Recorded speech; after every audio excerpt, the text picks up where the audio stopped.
여러분은 혹시 이런 생각을 해본 적이 있으신가요? 우리가 느끼고 생각하는 이 의식이라는 것이 정말 뇌에서만 만들어지는 것일까요? 아니면 이 우주 어딘가에 원래부터 존재했던 것은 아닐까요? 오늘은 최근 과학과 철학계에서 다시 주목받고 있는 놀라운 이론 하나를 소개해 드리려고 합니다. 바로 의식이 우주의 기본 성질일 수도 있다는 생각입니다. 이것은 단순한 상상이 아닙니다.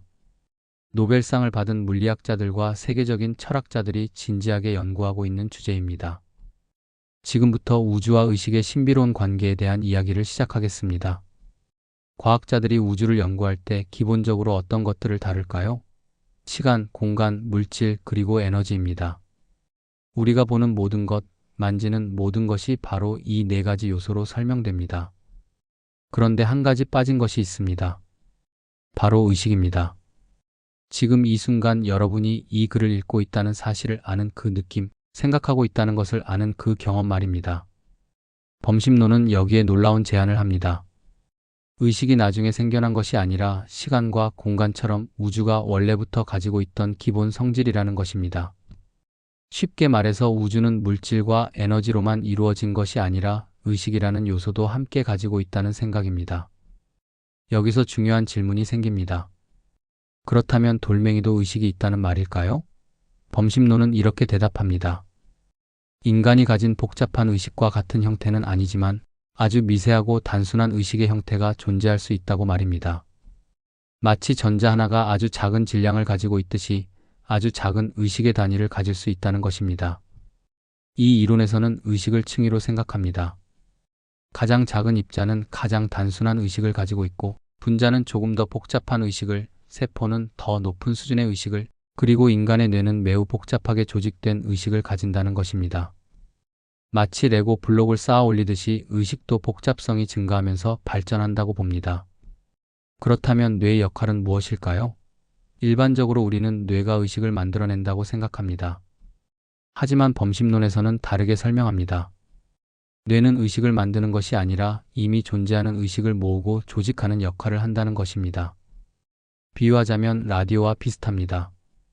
라디오가 전파를 만들어내는 것이 아니라 공간에 이미 존재하는 전파를 수신하고 증폭하는 것처럼 뇌도 우주에 이미 존재하는 의식을 받아들이고 통합하는 장치라는 것입니다. 이런 생각이 처음 들으면 매우 낯설게 느껴질 수 있습니다. 하지만 실은 매우 오래된 철학입니다. 고대 그리스의 철학자 탈레스는 이미 2000년도 더 전에 모든 것은 살아있다고 말했습니다. 동양 철학에서도 비슷한 생각을 찾을 수 있습니다. 불교와 도교, 힌두교 사상에서는 우주 전체가 하나의 의식이라는 관점이 오래전부터 존재했습니다. 그런데 왜 현대 과학자들이 다시 이 오래된 철학에 주목하게 되었을까요? 그것은 현대 과학이 해결하지 못한 아주 근본적인 질문 하나 때문입니다. 1990년대 중반 호주 출신의 젊은 철학자 데이비드 차머스가 학계에 폭탄 같은 질문 하나를 던졌습니다. 그때 그의 나이는 겨우 30살이었습니다. 그는 의식과 관련된 문제를 두 가지로 나누었습니다. 하나는 쉬운 문제이고 다른 하나는 어려운 문제입니다. 쉬운 문제란 무엇일까요? 예를 들어 우리 뇌가 정보를 어떻게 처리하는지, 어떻게 기억을 저장하는지, 어떻게 주의를 집중하는지 같은 질문들입니다. 이런 것들은 쉽다는 말이 아니라 원리적으로 과학으로 설명할 수 있다는 뜻입니다. 뇌파를 측정하고 신경세포의 활동을 관찰하고 행동을 분석하면 언젠가는 답을 찾을 수 있다는 것입니다. 그런데 어려운 문제는 차원이 다릅니다. 차머스가 제시한 어려운 문제는 이것입니다. 뇌의 전기 신호가 어떻게 느낌이 되는가? 어떻게 경험이 되는가? 이것은 단순히 어렵다는 수준이 아니라 기존의 과학적 방법으로는 접근조차 하기 어려운 문제입니다. 구체적인 예를 들어볼까요? 여러분이 빨간 장미를 봅니다. 그러면 눈의 망막에서 특정 파장의 빛을 감지하고 시신경을 통해 신호가 뇌로 전달되고 뇌의 시각 피질에서 전기 신호가 발생합니다. 과학자들은 이 모든 과정을 아주 자세하게 설명할 수 있습니다. 하지만 여기서 끝이 아닙니다. 여러분은 단순히 빛의 파장을 감지하는 것이 아니라 빨간색이라는 느낌을 경험합니다. 바로 그 느낌, 그 경험이 어떻게 생기는 걸까요? 음악을 들을 때도 마찬가지입니다. 귀에서 공기의 진동을 감지하고 청각신경을 통해 뇌로 신호가 전달되고 뇌에서 전기 신호가 처리됩니다. 과학자들은 이 모든 것을 설명할 수 있습니다. 그런데 왜 우리는 그 소리가 아름답다고 느끼는 걸까요? 왜 어떤 음악은 슬픔을 느끼게 하고 어떤 음악은 기쁨을 느끼게 할까요? 단순한 전기 신호에서 이런 주관적인 느낌이 어떻게 나오는 걸까요? 철학자들은 이런 주관적인 경험을 감각질이라고 부릅니다. 빨간색을 보는 느낌, 커피 향을 맡는 느낌, 따뜻한 물에 손을 담그는 느낌, 이 모든 것이 감각질입니다. 그리고 이것이 바로 의식의 가장 핵심적인 특징입니다. 문제는 현대 과학이 이 감각질을 설명하지 못한다는 것입니다. 아무리 뇌를 자세히 들여다봐도 거기서 보이는 것은 신경세포들의 전기 신호일 뿐입니다. 어디에도 빨간색의 느낌이나 음악의 아름다움 같은 것은 보이지 않습니다. 마치 컴퓨터의 회로를 아무리 들여다봐도 화면에 나타나는 이미지를 발견할 수 없는 것과 비슷합니다. 일부 과학자들은 이렇게 말합니다. 아직 우리가 뇌를 충분히 이해하지 못해서 그런 것이고, 앞으로 과학이 더 발전하면 설명할 수 있을 거라고 말입니다. 하지만 차머스를 비롯한 많은 철학자들은 이 문제가 단순히 지식이 부족해서 생기는 문제가 아니라고 주장합니다. 근본적으로 다른 차원의 문제라는 것입니다. 왜 그럴까요? 과학은 객관적으로 관찰할 수 있는 것들을 다룹니다. 뇌의 무게, 신경세포의 수, 전기 신호의 강도, 이런 것들은 모두 측정할 수 있습니다. 하지만 느낌은 측정할 수 없습니다. 여러분이 빨간색을 볼 때 느끼는 그 특별한 느낌을 다른 사람은 절대로 경험할 수 없습니다. 아무리 정교한 기계를 사용해도 그 느낌 자체를 측정하거나 관찰할 수 없습니다. 바로 이 지점에서 일부 철학자와 과학자들은 새로운 가능성을 생각하기 시작했습니다. 혹시 의식은 뇌에서 만들어지는 것이 아니라 원래부터 우주의 기본 성질로 존재하는 것은 아닐까? 물질에서 갑자기 의식이 튀어나온다고 생각하는 것보다 의식이 처음부터 존재했다고 생각하는 것이 오히려 더 합리적인 것은 아닐까? 이것이 바로 범심론이 다시 주목받게 된 이유입니다. 의식의 어려운 문제를 해결하기 위한 하나의 가능성으로 과학자들과 철학자들이 이 오래된 이론을 다시 들여다보기 시작한 것입니다. 범심론을 이해하려면 먼저 우리가 우주를 바라보는 방식을 다시 생각해 봐야 합니다. 물리학자들은 우주의 기본 요소를 이야기할 때 공간, 시간, 에너지, 물질을 말합니다. 이것들은 더 이상 쪼갤 수 없는 기본 성질입니다. 예를 들어 공간이 왜 존재하냐고 물으면 답이 없습니다. 공간은 그냥 존재합니다. 시간도 마찬가지입니다. 시간이 왜 흐르냐고 물으면 답할 수 없습니다. 시간은 그냥 흐릅니다. 범심론은 여기에 하나를 더 추가하자고 제안합니다. 바로 의식입니다. 의식도 공간이나 시간처럼 우주가 원래부터 가지고 있던 기본 성질이라는 것입니다. 우주가 만들어질 때부터 물질과 에너지와 함께 의식도 있었다는 생각입니다. 그렇다면 구체적으로 어떻게 작동할까요? 범심론에서는 의식이 층위를 가진다고 설명합니다.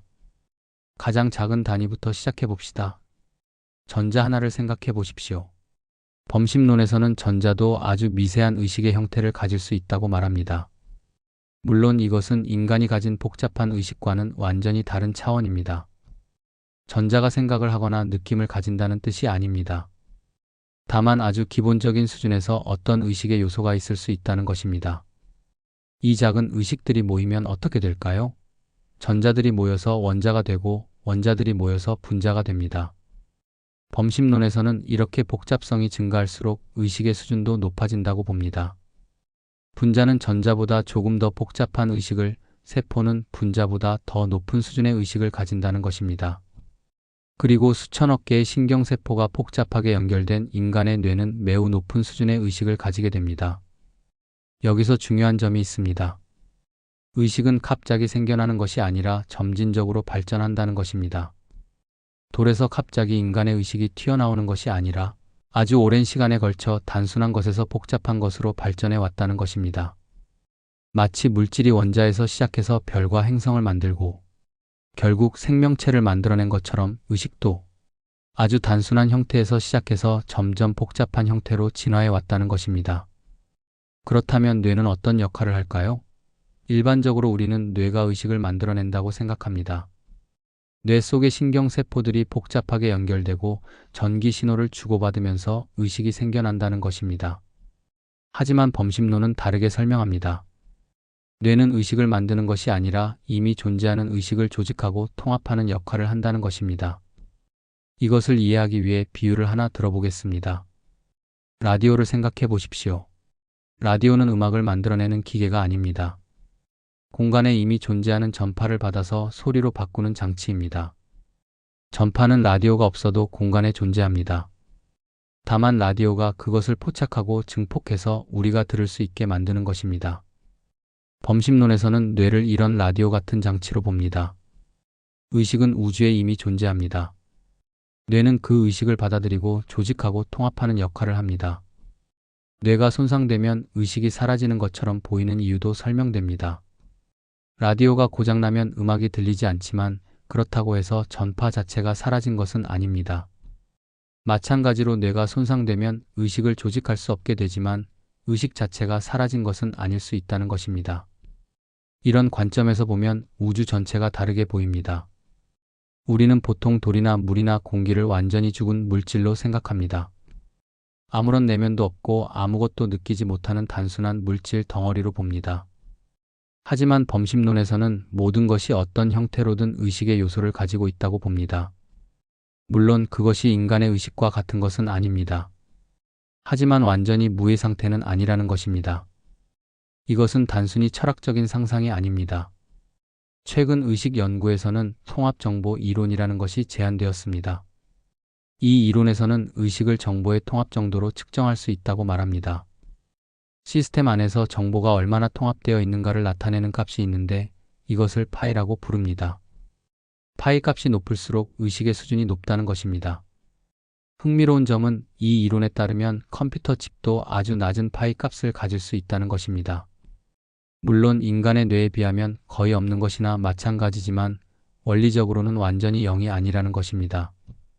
이것은 범심론의 생각과 놀랍도록 비슷합니다. 범심론이 최근에 갑자기 등장한 새로운 이론이라고 생각하면 큰 오해입니다. 실은 인류 역사에서 가장 오래된 철학 중 하나입니다. 동양과 서양을 막론하고 수천 년 전부터 이와 비슷한 생각들이 존재해 왔습니다. 서양 철학의 시작점으로 돌아가 봅시다. 기원전 600년경 고대 그리스의 항구 도시 밀레투스의 탈레스라는 철학자가 있었습니다. 그는 서양 철학의 아버지라고 불리는 인물입니다. 탈레스는 놀라운 말을 했습니다. 모든 것은 살아있다고 말입니다. 그는 심지어 자석도 영혼을 가지고 있다고 주장했습니다. 왜냐하면 자석이 철을 끌어당기는 것을 보면 마치 살아있는 것처럼 움직이기 때문입니다. 당시 사람들에게는 이상하게 들렸을 수도 있습니다. 하지만 탈레스는 깊은 통찰을 가지고 있었습니다. 우주의 모든 것이 근본적으로 연결되어 있고 죽은 물질과 살아있는 생명 사이에 명확한 경계선이 없을 수도 있다는 생각이었습니다. 이런 생각은 그리스 철학에서 계속 이어졌습니다. 플라톤은 우주 전체가 하나의 살아있는 생명체라고 생각했습니다. 우주 영혼이라는 개념을 제시하면서 모든 개별적인 영혼들이 이 우주 영혼과 연결되어 있다고 보았습니다. 시간이 흘러 17세기로 넘어옵니다. 네덜란드의 바리흐 스피노자라는 철학자가 있었습니다. 그는 당시로서는 매우 급진적인 생각을 했습니다. 신과 자연이 다르지 않다는 것입니다. 그가 말한 신은 하늘 위에 앉아서 세상을 지켜보는 인격적인 신이 아니었습니다. 신은 바로 자연 그 자체이고 우주 전체가 신이라는 것입니다. 스피노자는 더 나아갔습니다. 모든 것은 두 가지 속성을 동시에 가지고 있다고 말했습니다. 하나는 물질적인 측면이고 다른 하나는 정신적인 측면입니다. 돌멩이도 물질적인 면과 정신적인 면을 동시에 가지고 있다는 것입니다. 물론 돌멩이의 정신적인 면은 인간과는 비교할 수 없을 정도로 단순하지만 완전히 없는 것은 아니라는 생각이었습니다. 스피노자의 이런 생각은 당시에 엄청난 논쟁을 일으켰습니다. 그는 유대교 공동체에서 파문당했고 평생 사회적으로 고립되어 살았습니다. 하지만 그의 철학은 후대에 큰 영향을 미쳤습니다. 독일의 위대한 철학자 헤겔은 모든 근대 철학자는 스피노자주의자이거나 아예 철학자가 아니라고까지 말했습니다. 이제 동양으로 눈을 돌려봅시다. 동양 철학에서는 범심론과 비슷한 생각이 훨씬 더 일반적이었습니다. 힌두교의 고대 경전인 우파니샤드에서는 브라흐만이라는 개념이 등장합니다. 브라흐마는 우주의 궁극적 실제이자 모든 것의 근원입니다. 그리고 놀랍게도 이 브라흐마는 의식 그 자체입니다. 우주 전체가 하나의 거대한 의식이라는 것입니다. 힌두교 철학에서는 개별적인 영혼인 아트만과 우주적 영혼인 브라흐만이 결국 같은 것이라고 말합니다. 여러분 안에 있는 의식과 우주 전체의 의식이 근본적으로 하나라는 것입니다. 이것은 범심론보다 더 나아간 생각입니다. 불교는 조금 다른 방식으로 접근했습니다. 불교는 영원하고 변하지 않는 영혼의 존재를 부정합니다. 하지만 그렇다고 해서 의식을 단순한 물질의 부산물로 본 것도 아닙니다. 불교에서는 의식이 우주의 근본적인 부분이라고 봅니다. 티베트 불교에서는 명상을 통해 의식의 가장 미세한 층위까지 경험할 수 있다고 말합니다. 도교에서도 비슷한 생각을 찾을 수 있습니다. 돈은 우주를 움직이는 근본 원리인데 이것은 단순한 물질적 법칙이 아닙니다. 살아있고 역동적이며 모든 것에 스며들어 있는 힘입니다. 도교의 현자들은 돌이나 물이나 바람에서도 도의 작용을 보았습니다. 우리나라의 동학 사상도 주목할 만합니다. 동학의 창시자 최재우는 사람이 곧 하늘이라고 말했습니다. 이것을 인내천이라고 합니다. 모든 사람 안에 하늘이 있고 더 나아가 모든 존재 안에 하늘이 있다는 생각입니다. 이것도 범심론과 매우 가까운 사상입니다. 흥미로운 점은 이렇게 시간과 공간을 넘어서 비슷한 생각들이 독립적으로 등장했다는 것입니다. 고대 그리스 철학자들과 인도의 현자들이 서로 만난 적은 없습니다. 하지만 그들은 비슷한 결론에 도달했습니다. 혹시 이것은 인간의 깊은 직관이 가리키는 어떤 진실일까요? 아니면 단순히 인간의 사고방식이 만들어낸 환상일까요? 현대에 와서 이런 오래된 철학이 다시 주목받는 이유는 무엇일까요? 그것은 현대 과학이 의식의 문제 앞에서 막다른 골목에 부딪혔기 때문입니다. 수천 년 전에 철학자들이 제기했던 질문에 현대 과학도 여전히 답하지 못하고 있습니다. 그래서 과학자들과 철학자들은 다시 이 오래된 지혜로 돌아가서 새로운 실마리를 찾으려고 하는 것입니다. 범심론이 단순히 철학자들의 상상이 아니라는 증거가 있습니다. 놀랍게도 노벨상을 받은 물리학자와 세계적인 철학자들이 이 이론을 진지하게 연구하고 있습니다. 먼저 데이비드 차머스를 다시 살펴봅시다.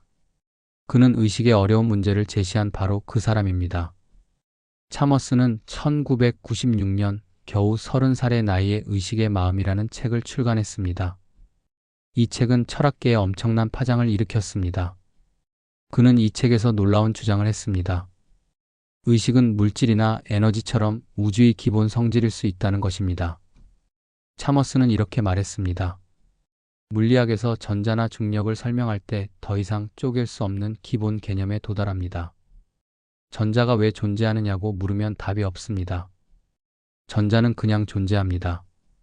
마찬가지로 의식도 더 이상 다른 것으로 환원할 수 없는 기본 개념일 수 있다는 것입니다. 뇌에서 의식이 어떻게 생기는지 설명할 수 없다면 차라리 의식을 우주의 기본 요소로 받아들이는 것이 더 합리적일 수 있다고 그는 주장했습니다. 이것은 매우 과감한 주장이었습니다. 하지만 차머스는 철저한 논리로 이를 뒷받침했습니다. 그는 철학적 좀비라는 개념을 제시했습니다. 겉으로 보기에는 정상적인 사람과 똑같이 행동하지만 내면에 아무런 의식도 없는 존재를 상상해 보라는 것입니다. 만약 이런 좀비가 가능하다면 의식은 물리적 뇌 활동과는 별개의 무언가라는 뜻입니다. 그런데 더 놀라운 사람이 있습니다. 바로 로저 펜로즈입니다. 펜로즈는 2020년 노벨 물리학상을 받은 세계적인 물리학자입니다. 그는 블랙홀 연구로 유명하지만 의식 연구에도 깊이 관여했습니다. 그리고 그가 제시한 이론은 더욱 급진적입니다. 펜로즈는 의식이 양자역학과 관련이 있다고 주장했습니다. 우리 뇌 속의 신경세포 안에는 미세소관이라는 아주 작은 구조가 있습니다. 펜로즈는 이 미세소관에서 양자 현상이 일어나고 바로 이것이 의식의 근원이라고 말했습니다. 그는 마취과 의사인 스튜어트 해머로프와 함께 조화객관 환원 이론이라는 것을 만들었습니다. 이 이론의 핵심은 이것입니다. 의식은 뇌 신경세포 사이의 전기 신호가 아니라 신경세포 안의 양자 수준에서 일어나는 현상이라는 것입니다. 양자역학은 미시세계의 물리학인데 펜로즈는 이것이 의식과 연결되어 있다고 봅니다. 더 나아가 그는 의식이 우주의 깊은 물리 법칙, 특히 양자 중력과 관련되어 있을 수 있다고 주장했습니다. 이것이 왜 중요할까요? 만약 펜로즈가 옳다면 의식은 단순히 뇌의 계산 과정이 아닙니다. 의식은 우주의 근본적인 물리 법칙과 직접 연결되어 있습니다. 이것은 범심론과 매우 가까운 생각입니다. 우주의 기본적인 물리 법칙 자체에 의식과 관련된 무언가가 들어있다는 것입니다. 물론 펜로즈의 이론은 아직 증명되지 않았습니다. 많은 과학자들이 회의적입니다. 하지만 노벨상을 받은 물리학자가 이런 주장을 한다는 사실 자체가 의미가 있습니다. 이것은 의식 문제가 단순히 철학의 영역이 아니라 물리학의 최전선 문제라는 것을 보여줍니다. 최근 의식 연구에서 가장 주목받는 이론 중 하나가 통합정보 이론입니다. 이것은 이탈리아 출신의 신경과학자 줄리오 토노니가 2004년에 제안한 이론입니다. 이 이론은 범심론과 놀랍도록 비슷한 방향을 가지고 있습니다. 통합정보 이론의 핵심은 간단합니다. 의식은 정보가 얼마나 통합되어 있느냐로 측정할 수 있다는 것입니다. 토노니는 파이라는 그리스 문자를 사용해서 이것을 수치화했습니다. 시스템 안에서 정보가 서로 연결되고 통합된 정도를 파이 값으로 나타낼 수 있다는 것입니다. 여기서 놀라운 결론이 나옵니다. 파이 값이 0보다 크면 그 시스템은 어느 정도 의식을 가진다는 것입니다. 인간의 뇌는 파이 값이 매우 높습니다. 수천억 개의 신경세포가 복잡하게 연결되어 정보를 주고받기 때문입니다. 하지만 이론적으로는 아주 단순한 시스템도 낮은 파이 값을 가질 수 있습니다. 예를 들어 컴퓨터 칩을 생각해 봅시다. 컴퓨터 칩도 정보를 처리하고 부품들이 서로 연결되어 있습니다. 통합정보 이론에 따르면 컴퓨터 칩도 아주 낮은 수준이지만 파이 값을 가질 수 있습니다. 물론 인간의 뇌에 비하면 거의 없는 것이나 마찬가지입니다. 하지만 원리적으로는 완전히 0이 아니라는 것입니다. 이것은 범심론의 생각과 매우 비슷합니다. 범심론에서는 전자 하나도 아주 미세한 의식을 가질 수 있다고 말했습니다. 통합정보 이론에서는 정보를 처리하는 모든 시스템이 그 복잡성에 따라 의식 수준을 가질 수 있다고 말합니다.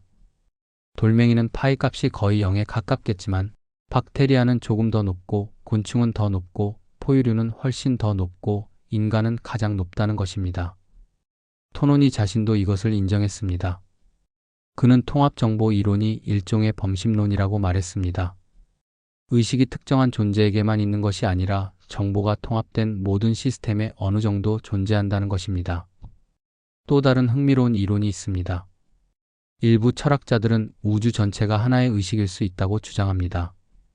이것을 우주심론이라고 부릅니다. 범심론에서는 작은 것들이 각각 의식을 가지고 있고 이것이 모여서 큰 의식을 만든다고 봅니다. 하지만 우주심론에서는 반대로 생각합니다. 우주 전체가 먼저 하나의 거대한 의식이고 우리 개인의 의식은 그것의 작은 부분이라는 것입니다. 이것은 마치 파도와 바다의 관계와 비슷합니다. 각각의 파도는 독립적으로 보이지만 실은 모두 같은 바다의 일부입니다. 마찬가지로 우리 각자의 의식은 독립적으로 보이지만 실은 우주 전체의 의식의 일부일 수 있다는 것입니다. 이런 생각들이 단순한 공상이 아니라는 증거가 있습니다. 실제로 의식 연구자들은 이것을 실험적으로 검증하려고 시도하고 있습니다. 예를 들어 의식이 없는 환자와 있는 환자의 뇌를 비교해서 통합 정보 값을 측정하는 연구가 진행되고 있습니다. 또한 마취제가 어떻게 의식을 없애는지 연구하면서 의식의 본질에 대한 단서를 찾고 있습니다. 범심론과 관련된 이론들이 주목받는 이유는 분명합니다. 전통적인 과학적 방법으로는 의식을 설명할 수 없기 때문입니다. 아무리 뇌를 자세히 들여다봐도 느낌이나 경험을 발견할 수 없습니다. 그래서 과학자들은 근본적으로 다른 접근 방법을 시도하고 있습니다. 의식을 우주의 기본 성질로 받아들이는 것입니다.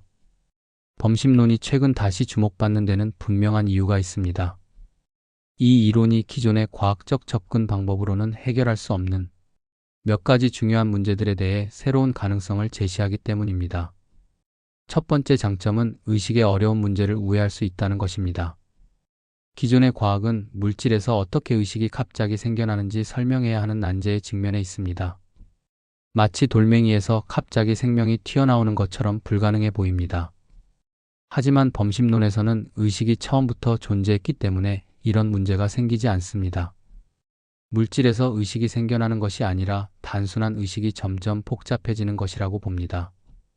두 번째 장점은 자연과 인간을 하나의 연속선상에서 볼 수 있다는 것입니다. 전통적인 관점에서는 인간과 동물, 식물, 무생물 사이에 명확한 경계가 있습니다. 인간만 의식이 있고 나머지는 의식이 없는 기계와 같다는 것입니다. 하지만 이런 이분법은 많은 문제를 일으킵니다. 예를 들어 침팬지는 의식이 있을까요? 개는요? 물고기는요? 어디서 선을 그어야 할까요? 범심론은 이런 어려운 경계선을 그을 필요가 없습니다. 모든 것이 정도의 차이일 뿐 본질적으로는 같은 연속선상에 있다고 봅니다. 돌멩이는 거의 의식이 없고, 박테리아는 조금 있고, 곤충은 더 있고, 포유류는 훨씬 더 있고, 인간은 가장 복잡한 의식을 가진다는 것입니다. 이것은 진화론과도 잘 맞아떨어집니다. 생명이 진화하면서 의식도 함께 진화했다고 볼 수 있습니다. 세 번째 장점은 우리가 자연을 대하는 태도를 바꿀 수 있다는 것입니다. 만약 모든 것이 어떤 형태로든 의식을 가지고 있다면 우리는 자연을 단순한 자원이나 도구로만 볼 수 없습니다. 동물뿐 아니라 식물이나 심지어 생태계 전체도 어떤 내면을 가진 존재로 봐야 할 수도 있습니다. 이것은 환경윤리나 동물 권리 문제에도 중요한 시사점을 줍니다. 하지만 범심론에도 매우 심각한 문제가 있습니다. 이것을 조합 문제라고 부릅니다. 이 문제는 범심론의 아킬레스건이라고 할 수 있을 정도로 중요합니다. 조합 문제는 간단하게 말하면 이것입니다. 작은 의식들이 어떻게 큰 의식을 만드는가? 예를 들어 전자 하나가 아주 미세한 의식을 가지고 있다고 해봅시다. 그런데 인간의 뇌에는 수천억 개의 원자가 있습니다. 이 수천억 개의 작은 의식들이 어떻게 하나의 통합된 인간 의식이 되는 걸까요? 이것은 단순히 더하기 문제가 아닙니다. 벽돌을 쌓아서 집을 만드는 것과는 다릅니다. 의식은 물질적인 것이 아니기 때문입니다. 여러분의 의식을 생각해 보십시오. 지금 이 순간 여러분은 하나의 통합된 경험을 하고 있습니다. 보는 것, 듣는 것, 느끼는 것이 모두 하나로 통합되어 있습니다. 이것을 분리할 수 없습니다. 그런데 만약 뇌를 이루는 각 원자가 각자의 의식을 가지고 있다면 왜 우리는 수천억 개의 분리된 의식을 경험하지 않는 걸까요? 왜 하나의 통합된 의식을 경험하는 걸까요? 이것이 조합 문제의 핵심입니다. 더 구체적으로 설명해 봅시다. 두 개의 원자가 있고 각각 아주 단순한 의식을 가지고 있다고 해봅시다. 이 둘이 합쳐지면 어떻게 될까요? 두 가지 가능성이 있습니다. 첫째, 두 개의 의식이 그대로 두 개로 남아 있습니다. 둘째, 완전히 새로운 하나의 의식이 생겨납니다. 그런데 첫 번째는 우리의 경험과 맞지 않습니다. 우리는 하나의 의식을 경험하니까요. 두 번째는 설명하기가 매우 어렵습니다. 어떻게 두 개의 의식에서 완전히 새로운 하나의 의식이 생겨날 수 있을까요? 이 문제는 단순히 이론적인 문제가 아닙니다. 범심론의 핵심을 뒤흔드는 근본적인 문제입니다. 많은 철학자들이 이 문제 때문에 범심론을 포기했습니다. 아직까지 만족스러운 해답이 나오지 않았기 때문입니다. 그렇다면 현재 과학계는 범심론을 어떻게 보고 있을까요? 먼저 분명히 해야 할 것이 있습니다. 범심론은 증명된 과학 이론이 아닙니다. 이것은 가설입니다. 하나의 가능성입니다. 현재 의식 연구에는 크게 세 가지 입장이 있습니다. 첫 번째는 뇌가 의식을 만든다는 전통적인 견해입니다. 의식은 뇌의 복잡한 계산 과정의 결과라는 것입니다. 대부분의 신경과학자들이 이 입장을 취하고 있습니다. 두 번째는 의식을 정보 처리 과정으로 보는 견해입니다. 통합정보 이론 같은 것이 여기에 속합니다. 의식은 정보가 특정한 방식으로 통합될 때 생긴다는 것입니다. 세 번째가 바로 범심론입니다. 의식은 우주의 기본 성질이라는 견해입니다. 이것은 아직 소수 의견이지만 점점 더 많은 연구자들이 진지하게 고려하고 있습니다. 중요한 점은 아직 어느 것도 완전히 증명되지 않았다는 것입니다. 의식의 본질에 대해서는 아직 과학도 확실한 답을 가지고 있지 않습니다. 이것이 바로 의식 연구가 흥미로운 이유입니다. 우리는 아직 답을 모릅니다. 하지만 최근 몇 년 사이 흥미로운 변화가 있습니다. 범심론을 단순히 비과학적인 공상으로 치부하던 분위기가 바뀌고 있습니다. 점점 더 많은 과학자들이 이것을 진지한 과학적 가설로 받아들이고 있습니다. 왜 그럴까요? 기존의 방법으로는 의식을 설명할 수 없다는 것이 점점 명확해지고 있기 때문입니다. 범심론이 사실이라면 정말 놀라운 질문들이 생깁니다. 이 질문들은 단순한 철학적 사변이 아니라 우리의 미래와 직접 관련된 실제적인 문제들입니다. 첫 번째 질문은 인공지능에 관한 것입니다. 인공지능도 의식을 가질 수 있을까요? 만약 범심론이 옳다면 이 질문에 대한 답은 놀랍게도 그렇다일 수 있습니다. 컴퓨터 칩도 정보를 처리하고 부품들이 복잡하게 연결되어 있습니다. 범심론에 따르면 이것도 어느 정도 의식을 가질 수 있습니다. 물론 현재 인공지능이 인간과 같은 의식을 가진다는 뜻은 아닙니다.